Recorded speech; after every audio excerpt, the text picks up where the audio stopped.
Assalamualaikum warahmatullahi wabarakatuh. Bertemu lagi dengan Pak San di channel Sanjaya Kumbara Official. Hari ini Pak San akan bercerita terkait dengan 6 kebiasaan buruk yang dapat ditiru oleh anak kita.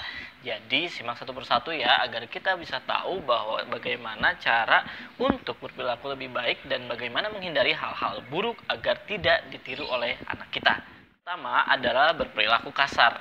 Nah, ini sering sekali ditiru oleh anak-anak kita lewat visual terutama. Jadi apa yang dilihat anak-anak kita akan sangat tertangkap oleh mereka dan mereka adopsi untuk menjadi perilaku mereka. Terutama kecenderungan biasanya terjadi di keluarga terkait dengan orang tua yang berperilaku kasar satu sama lain kepada anggota keluarga lainnya. Di sini anak-anak yang mencontoh langsung akan dapat mempraktekannya kepada orang lain ataupun ke keluarganya. Dari itu pastikan kita sebagai orang tua tidak memberikan contoh-contoh perilaku kasar kepada sesama di rumah maupun di luar rumah. Kedua adalah sulit untuk meminta maaf. Jadi meminta maaf adalah suatu kebiasaan baik, dan jika orang tua terkesan tidak mencontohkannya atau jarang sekali mencontohkan kepada anak-anaknya terkait dengan meminta maaf ketika melakukan kesalahan, ini adalah salah satu hal yang dapat dicontoh oleh anak-anak kita, kebiasaan buruk yang dapat menjadi adopsi kepribadian kepada diri anak-anak kita untuk tidak membiasakan diri meminta maaf, bahkan kesulitan saat akan merendahkan hatinya untuk dapat meminta maaf kepada orang lain ketika kita berbuat salah. Ketiga adalah suka menyalahkan orang lain. Terkait dengan contoh yang satu ini adalah ciri-ciri dari orang tua yang sering membalikan suatu kesalahan kepada orang lain di sekitarnya, termasuk anak-anak kita.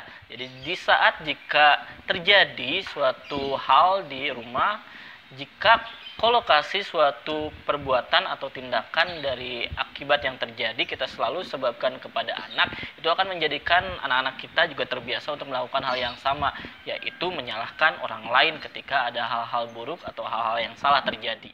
4 adalah bicara dengan nada tinggi. Intonasi dan frekuensi kita bicara adalah salah satu juga yang akan berpengaruh terhadap pola komunikasi anak.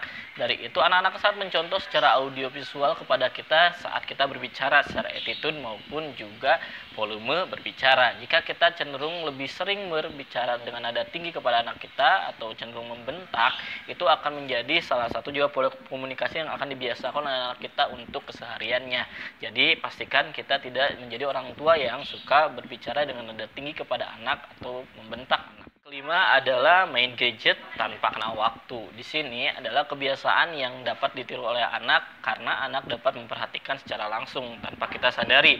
Di situ pastikan kita menjadi orang tua yang dapat mengelola waktu dalam menggunakan gadget dan juga tidak menunjukkan sosok yang selalu terpengaruh oleh gadget atau selalu diatur oleh gadgetnya. Jadi kalau perhatian kita terlalu sering melihat kepada gadget dan anak-anak kita memperhatikan, maka di situ adalah salah satu contoh juga kebiasaan buruk yang sedang diwariskan. Yang terakhir, yang keenam adalah pilih-pilih makanan.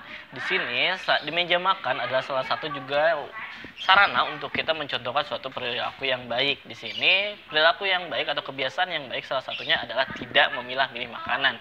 Di situ ciri bahwa orang tua yang sudah bisa menerapkan porsi-porsi bersyukur kepada anak di meja makan adalah kita dapat memberikan pemahaman bahwa setiap makanan itu baik, yang dihidangkan adalah suatu kebaikan dan insya Allah menyehatkan jika kita dapat memilah secara sehat tapi bukan secara keinginan saja. Di sini orang tua juga harus memberikan pemahaman bahwa setiap makanan yang dihidangkan adalah suatu kelayakan untuk dimakan.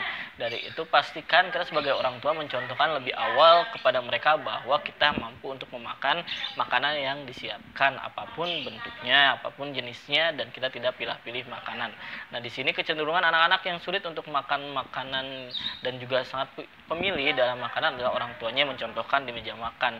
Jadi itu orang tua harus pastikan kita lebih bijak dalam memberikan kebiasaan-kebiasaan baik untuk ditiru oleh anak kita. Di pasan, semoga dapat bermanfaat. Tadi 6 kebiasaan buruk yang dapat ditiru oleh anak kita. Pastikan sebagai orang tua kita dapat mewariskan hal-hal baik dan kebiasaan-kebiasaan baik untuk masa depan mereka, dan akan juga jadi warisan terbaik untuk anak cucu kita kelak.